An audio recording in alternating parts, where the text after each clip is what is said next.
Hi there, welcome back to the Rare Book Views channel.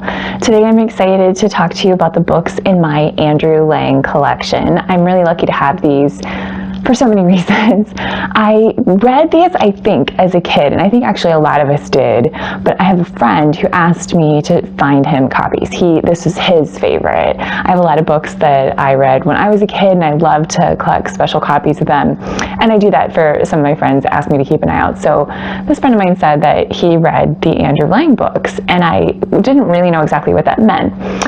Andrew Lang was Scottish, and he was born in the mid-1800s. He wrote some, I think, pretty serious books about religion and some other topics, and then he got into fairy tales.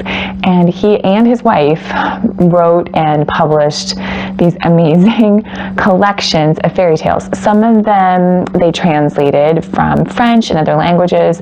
Some were the Grimm fairy tales, some very common fairy tales like that. And then they published them in a series. In the initial ones, there were 12 volumes of the Rainbow fairy tale books. And there's not just red, orange, but violet and crimson. There's a bunch of them. And each volume has a little bit of a theme, and I was so happy to start looking for them because the bindings are possibly the best out there. I mean, I'll show them to you. They're really beautiful. So I also thought it was really interesting. I read a little bit about his life. When he worked on these fairy tales, he cleaned them up a little. Some people say he Bowdlerized them. Bowdler was a man who literally made his name by changing Shakespeare's stories.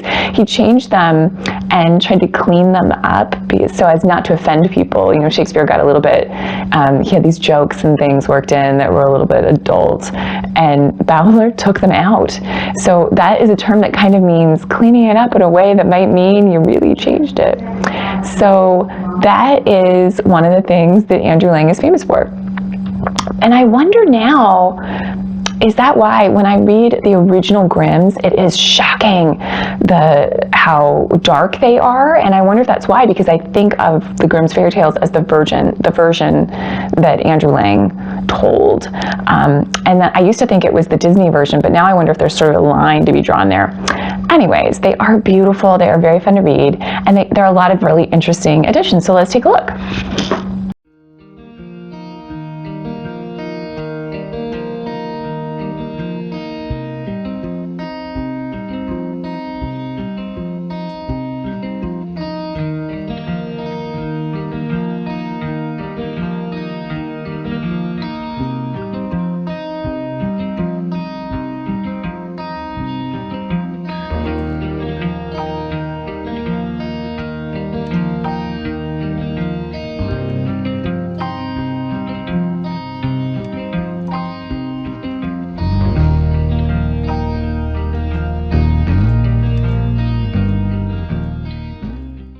Okay, I think you can see why these books are just, they're so pretty. So, there are many different publishers. He's been reprinted many times. The original publisher was Longmans, and this is the publisher that did these beautiful, these spines are just so great. I mean, don't you just want to collect all of them and have them all lined up? I'm working on it. The format here, beautiful. The end papers are plain. And then there is a frontispiece. Ford is the illustrator. And then this piece of tissue paper to protect it. And then here you're going to see the date of the volume. And then just above it, right underneath this picture, it'll say the edition. This one says 6th edition. This is the only publishing point I actually know. If you are a collector and you know how to tell for sure if this is the 1st edition, please let me know. This is the Yellow Fairy Tale book. And on mine, on that same page, that title page, just past the tissue paper, there's nothing here. And I'm pretty sure that means it's a 1st edition. So this is a fun book to have. Mine is not perfect. It's got a little bit of it's called a cant, where someone was reading it at an angle and now it's kind of permanently angled.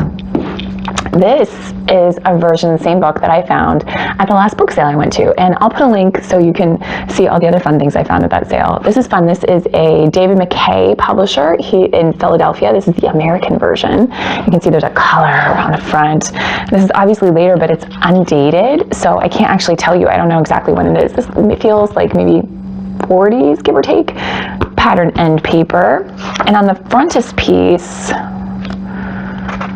they've colorized the illustration, which I think is actually pretty fun. And there's no tissue because this is later. We don't really have to protect the print. And like I said, not dated. This is a different one.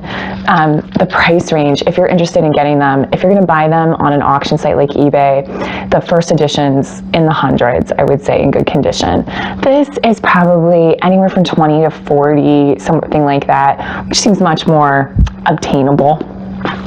There are a lot of other editions of these books, and he actually wrote a lot more books. There's the fairy tale books, which I think are the big bread and butter, the really popular ones. And then he wrote some, he just didn't stop. So there's quite a few other books. And after he passed, his wife published some, and it really got people talking about how much of a collaborator she was and maybe how much she really wrote of them. So that's actually kind of fun to read and compare the style and speculate. I have the Strange storybook, which is really cool, kind of weird tales. I like this. I think the style is kind of similar. It's a larger format. This one is published by Longmans. I think this is the first edition as well. It has a picture of Andrew Lang as the frontispiece. So Scottish. Also, so this is a really nice one to have. Probably not as hard to get. I think that because it's not one of the rainbow fairy tale books, you could probably get a copy and it wouldn't be nearly as expensive.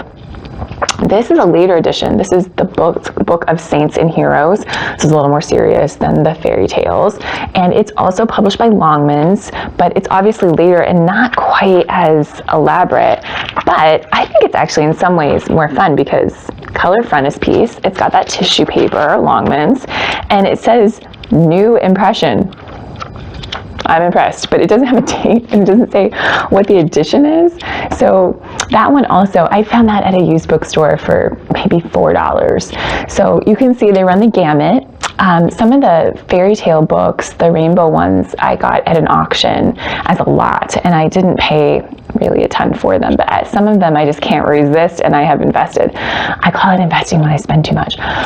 So those are my Andrew Lang books. I hope you enjoyed that. Please let me know if you're an Andrew Lang fan and if you know anything else about them, or if you have a favorite book or a favorite story.